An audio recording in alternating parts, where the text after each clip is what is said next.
माननीय सदस्य श्री रविंद्र वाइकर जी।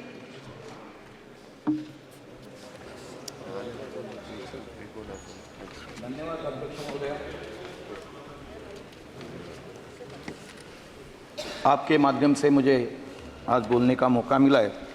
इसके पहले मुंबई के आद्य शिल्पकार, भारतीय रेलवे के जनक, शिक्षण महर्षि, दृष्टि समाज सुधारक, पुण्यलोक नामदार जगन्नाथ उर्फ नाना शंकर सेठ, उनके 159वीं पुण्यतिथि निमित्त विनम्र अभिनंदन करता हूँ, जिनके वजह से इस हिंदुस्तान में यानी मुंबई में पहली रेल मुंबई से ठाणा तक चलाई गई। इसके लिए उन्हें विनम्र अभिनंदन करता हूँ।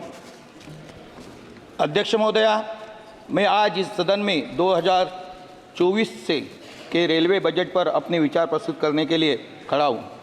भारतीय रेलवे जो हमारे देश की जीवन रेखा है, करोड़ों लोगों में ये जीवन से जुड़ा है और हमारी अर्थव्यवस्था में महत्वपूर्ण भूमिका निभाती है। इस बजट में कुछ महत्वपूर्ण प्रावधान किए गए जो रेलवे के विकास और यात्रियों की सुविधा के लिए अत्यंत महत्वपूर्ण है। अध्यक्ष महोदया, बजट अनुमान वित्त वर्ष 2024-25 में हमें जब बजट 2023-24 का जो किया था, उसके अंदर विविध प्राप्तियां जो मिली थी, कुल प्राप्तियां 2,56,093 करोड़ .42 थी और कुल व्यय था वो 2,52,833.86 था। परिचालन अनुपात जो था वो 98.43% था। उसके अंदर अभी एस्टिमेटेड बजट बनाया गया। इस एस्टिमेटेड बजट के अंदर 2024-25 में कुल प्राप्तियां 2,88,500 करोड़ की है। कुल व्यय जो है वो 2,75,700 का है और परिचालन अनुपात ये 90.22% का है। अध्यक्ष महोदया, इस वित्तीय वर्ष हमारी रेल सिर्फ एक यात्रा का साधन नहीं है। पटरियों पर सिर्फ रेल नहीं दौड़ती है, देश का विकास भी दौड़ता है। इसलिए अगर किसी भी देश के विकास का आकलन करना है तो उसकी रेल व्यवस्था को देखना सबसे ज़रूरी है। मैं मुंबई से प्रतिनिधित्व करता हूं, जिसकी लाइफलाइन ही रेल है।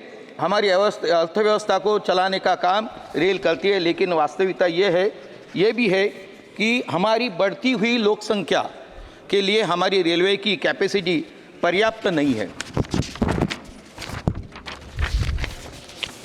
पिछले 10 वर्ष में रेलवे में 31,180 ट्रैक किलोमीटर का कमीशन किया गया। ट्रैक बिछाने की गति 2014-15 में प्रतिदिन 4 किलोमीटर से बढ़कर 23-24 में 14.54 किलोमीटर प्रतिदिन हो गई है। यानी 2014-24 के दौरान भारतीय रेलवे ने 41,655 मार्ग किलोमीटर का विद्युतीकरण किया है, जबकि 2014 तक केवल 21,413 मार्ग किलोमीटर की विद्युतीकरण किए थे। अध्यक्ष महोदया, सरकार ने रेल का ऑपरेटिंग रेशो भी सुधारा है और इस वर्ष ऑपरेटिंग रेशो 98.43% से कम होकर 98.23% होने का अनुमान है और इस वर्ष हमारी सरकार रेल विकास के लिए 2,75,000 करोड़ रुपया खर्च करेगी। अध्यक्ष महोदया, मैं विशेष आभार व्यक्त करता हूं माननीय प्रधान जी और रेल मंत्री जी का। उन्होंने महाराष्ट्र के लिए एक अच्छा सा बजट दिया है। 2024-25 के बजट में महाराष्ट्र को 15,940 करोड़ रुपए का रिकॉर्ड आवंटन किया गया है। ये 2009-14 के दौरान महाराष्ट्र को दिए गए औसत से 1,171 करोड़ रुपए प्रति वर्ष के आवंटन से लगभग 13.5 गुना अधिक है। पिछले 10 वर्षों में महाराष्ट्र में नए ट्रैक बिछाने की गति बढ़ी है, जिसमें प्रति वर्ष औसतन 183 किलोमीटर नई लाइन का निर्माण किया जा रहा है, जो 2009 और 2014 के दौरान 58 किलोमीटर प्रति वर्ष के निर्माण से 3 गुना अधिक है।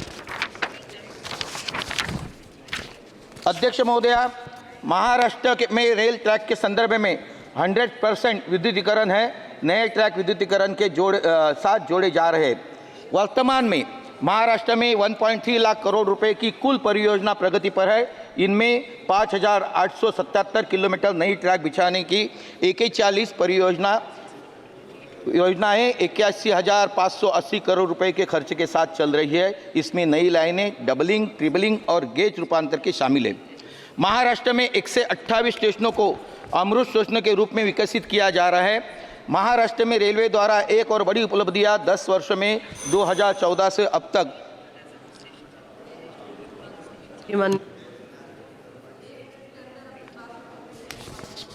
अध्यक्ष महोदया, मेरी मांगे जरा मैं बताता हूँ, एक मिनट में। बिल्कुल। अध्यक्ष, मेरी जी मांगे है, सुझाव जो है कि जो एक्सीडेंट होते हैं लोकल में, मुंबई लोकल में ज़्यादा से करते एक्सीडेंट होते हैं और वो भीड़ के कारण होते हैं, ऑफिस टाइम के कारण ही होते हैं, ऑफिस टाइम में ज़्यादा जाने की वजह से होते हैं। और उसके अंदर 2,509 लोगों की मौत 2023 में ट्रैक पर गिरने से हमारे यहाँ लोकल से हुई है। मेरा सुझाव है कि सरकार जिस प्रकार मेट्रो ऑटोमेटिक डोर लगाती है, उसी प्रकार रेलवे स्टेशन में भी उनको लगाने की प्रक्रिया शुरू करनी चाहिए। मेरे सुझाव में कोंकण रेल को लेकर महाराष्ट्र का गौरव है, जिसने इस वर्ष 300 करोड़ का प्रॉफिट दर्ज किया है और कोंकण रेलवे से रोज लाखों लोग यात्रा करते हैं, लेकिन सिंगल ट्रैक होने के कारण बहुत असुविधा होती है। कनकौली, सावंतवाड़ी और मडगांव स्टेशन के बीच 350 किलोमीटर ट्रैक डबलिंग का प्रपोजल जो रेलवे के पास है वो अभी तक हुआ नहीं, वो बनाने की कोशिश करें।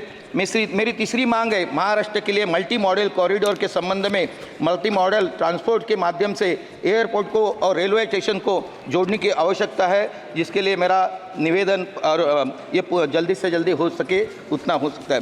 हमारे यहाँ मुंबई में मेट्रो 6 और मेट्रो 7 ये चल रही है, उसका कनेक्टिविटी भी एयरपोर्ट और रेलवे से दिया जाएगा, तो वो भी मेरी मांग है। फिलहाल कोंकण में जाने के लिए यात्रियों को दादर, CST, पनवेल और वसई जाना पड़ता है। मुंबई सेंट्रल और बांद्रा टर्मिनल से सीधी कोंकण जाने के लिए ट्रेन नहीं है, उसका प्रयोजन किया जाए।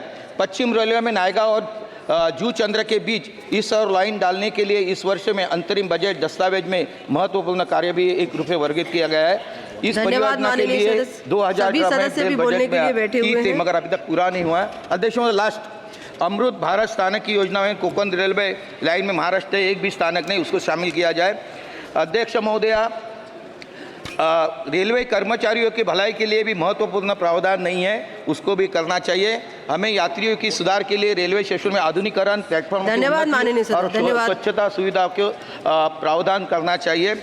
अध्यक्ष महोदया, माननीय सदस्य श्री देवेश साकी जी।